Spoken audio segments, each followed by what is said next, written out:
بسم اللہ الرحمن الرحیم اللہم یا رحمن یا رحیم و یا ارحم الراحمین وصلی علی من ارسلتہ رحمتا للعالمین۔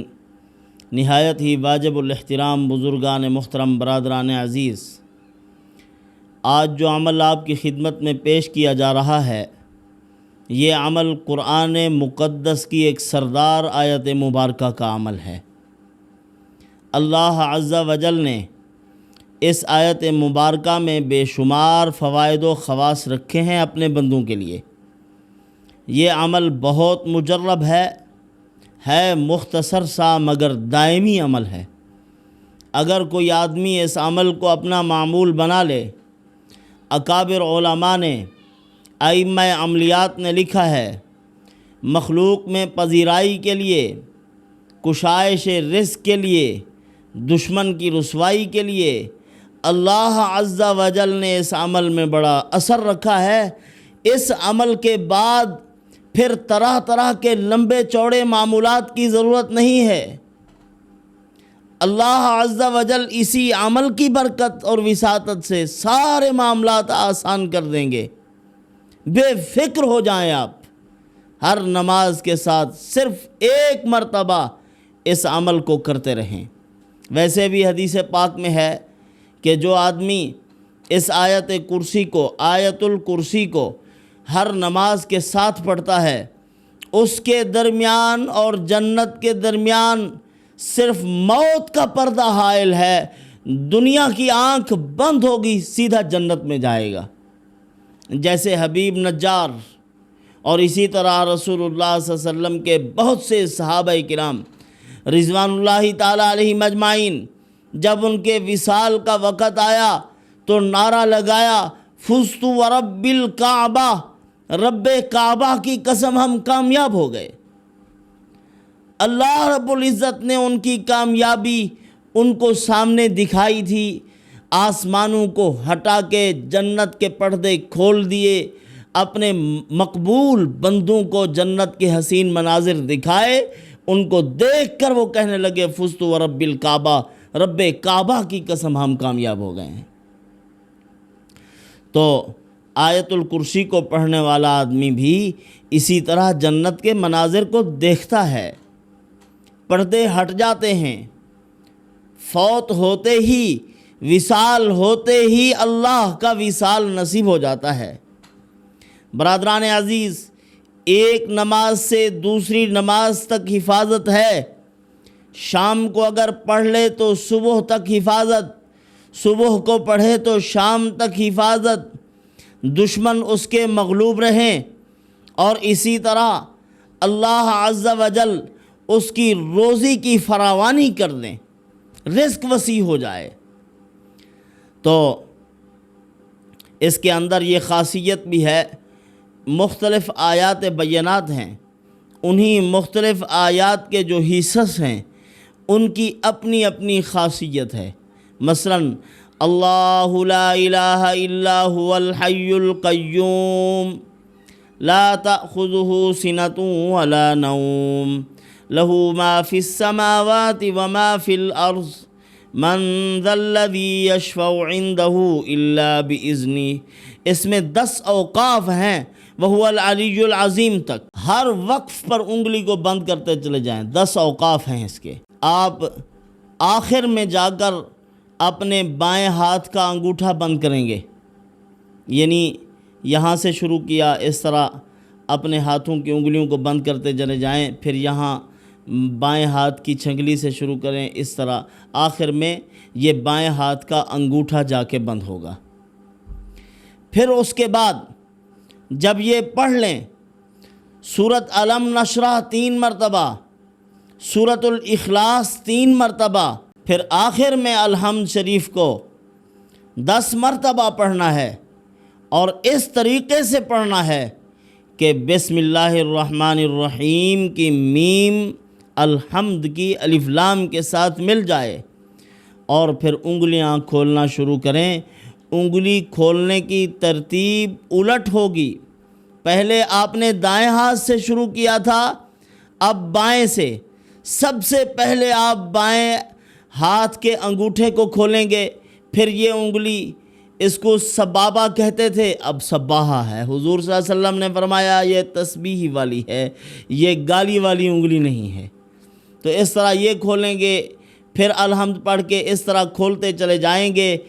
اب دونوں ہاتھوں کی جب انگلیاں کھل جائیں، اب آپ جو بھی تصور کریں، دشمن کو مغلوب کرنے کا اگر آپ تصور کر رہے ہیں تو پھر دو عینوں کے درمیان تصور کریں، یشفع عندہ، یہ دو عین ہیں، یہاں دشمن کی مغلوبی کا تصور کیا جائے۔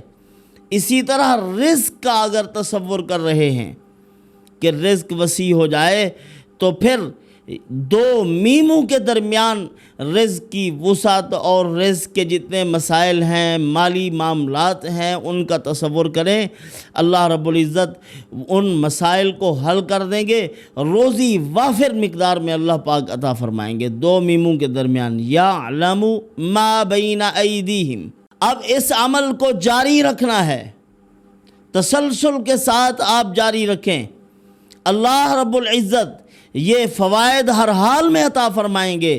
علماء نے لکھا ہے صرف اسی ایک عمل کو ہر نماز کے ساتھ جو آدمی لازم کر لے گا، پھر دوسرے معمولات سے بے فکر ہو جائے، روزی کا کوئی وظیفہ پڑھنے کی ضرورت نہیں ہے، پھر اس کو تسخیر خلائق کے لیے کوئی عمل کرنے کی ضرورت نہیں ہے، یہی ایک عمل اس کے لیے کافی ہو جائے گا۔ دشمنوں کی سازشیں بھی آئے روز اللہ رب العزت ناکام بنائیں گے۔ جب بھی وہ سازش کریں گے، یوں سمجھیے کہ یہ توڑ ہے دشمن کی سازش کا۔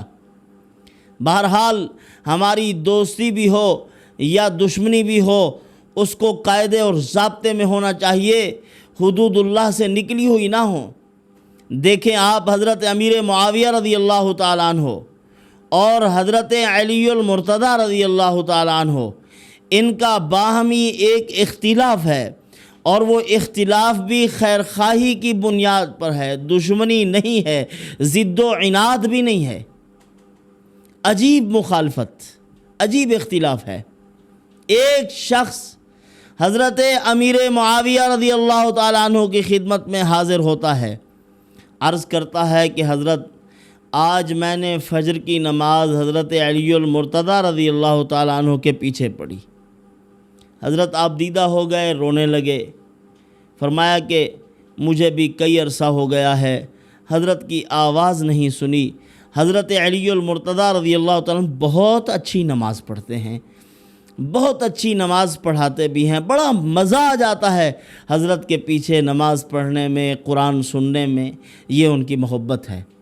اس نے کہا حضرت علی المرتضیٰ رضی اللہ تعالیٰ عنہ نے قنوت نازلہ بھی پڑھا ہے، بد دعا بھی کی ہے، حضرت نے ان کے بارے میں کوئی بات نہ فرمائی، فرمایا کہ وہ بہت اچھے انسان ہیں، بہت اچھے آدمی ہیں، بہت اچھے آدمی ہیں۔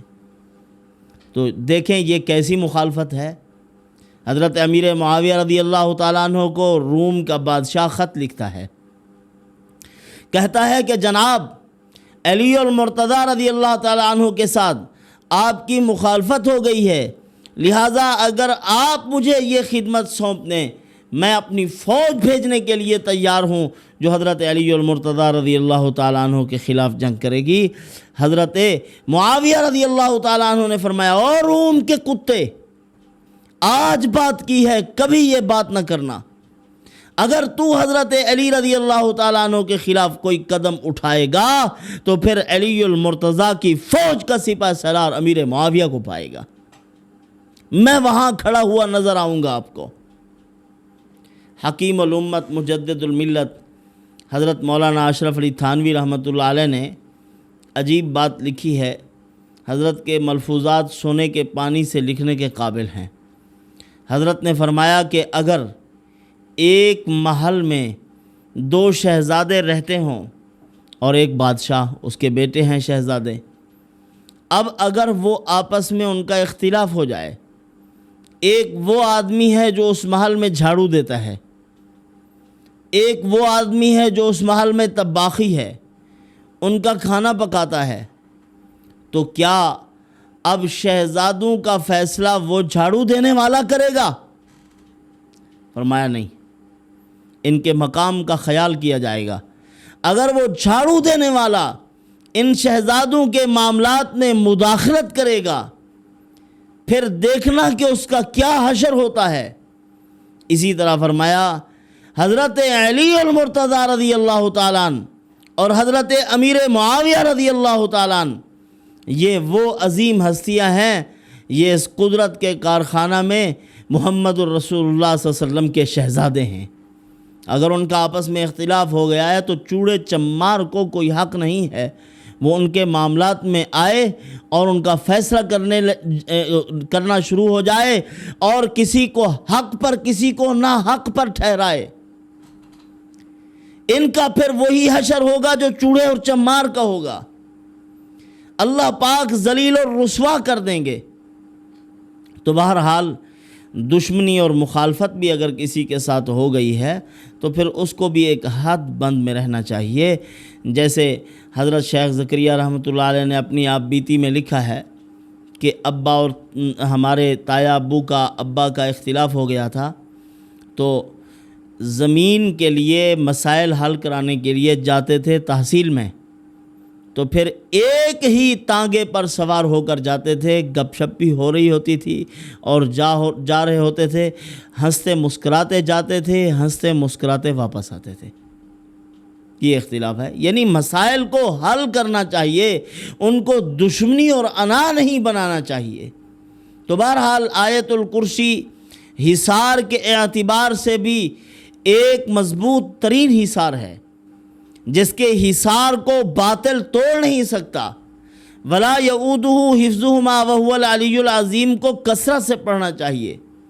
آپ 7 مرتبہ رات کو سوتے ہوئے آیت الکرسی پڑھیں اور اول آخر درود شریف پڑھیں۔ ایک درود پاک ہے جو گھبراہٹ کو ختم کرتا ہے، خوف و ہراس کو ختم کرتا ہے۔ اللہم صلی علی محمد فی اللیل اذا یغشا وصلی علی محمد فی النہار اذا تجلی۔ اس درود پاک کو پڑھو گے تو گھبراہٹ نہیں ہوگی۔ تو پھر اس کے بعد 7 مرتبہ آیت الکرسی پڑھیں اور ہر مرتبہ آیت الکرسی پڑھتے ہوئے 21 مرتبہ ولا یعودہ حفظہما وہو العلی العظیم پڑھیں۔ یہ شیاطین کو، دشمنوں کو تھکا دینے والی آیت کا حصہ ہے۔ یعنی ہے تو پوری آیت الکرسی، یہ اسی کا ایک حصہ ہے۔ یہاں شیطان بھی مایوس ہو جاتا ہے، جنات بھی تھک جاتے ہیں اس آیت مبارکہ کے مقابلے میں، وہ تقابل کی صلاحیت نہیں رکھتے۔ اس آیت کو آپ پڑھتے جائیں، 7 مرتبہ جب پڑھ لیں پھر اس کے بعد 7 مرتبہ حامیم پڑھیں۔ حامیم، دائیں طرف دم کریں، حامیم پڑھ کے بائیں طرف، حامیم پڑھ کے سامنے، حامیم پڑھ کے پیچھے، نیچے، اوپر 7ویں مرتبہ پڑھ کے اپنے ہاتھ پر دم کریں اور پورے جسم پر پھیر لیں۔ حامیم، آگے حامیم تنزیل الکتاب من اللہ العزیز العلیم غافر الذنب وقابل التوب شدید العقاب ذی الطول، سورۃ الغافر بھی اس کو کہتے ہیں۔ یہ پہلی آیت مبارکہ پڑھیں اور پڑھ کر اپنے پورے وجود پر دم کریں اور دشمن کی ناکامی اور تذلیل کا تصور کریں۔ اللہ پاک دشمنوں کو مغلوب کر دیں گے اس عمل کی برکت سے، اور یہ عمل آپ کے لیے ایک مضبوط حصار بن جائے گا۔ آپ کے دشمن ناکام رہیں گے۔ اللہ پاک انہی معروضات پر عمل کی توفیق عطا فرمائے۔ وما علینا الا البلاغ۔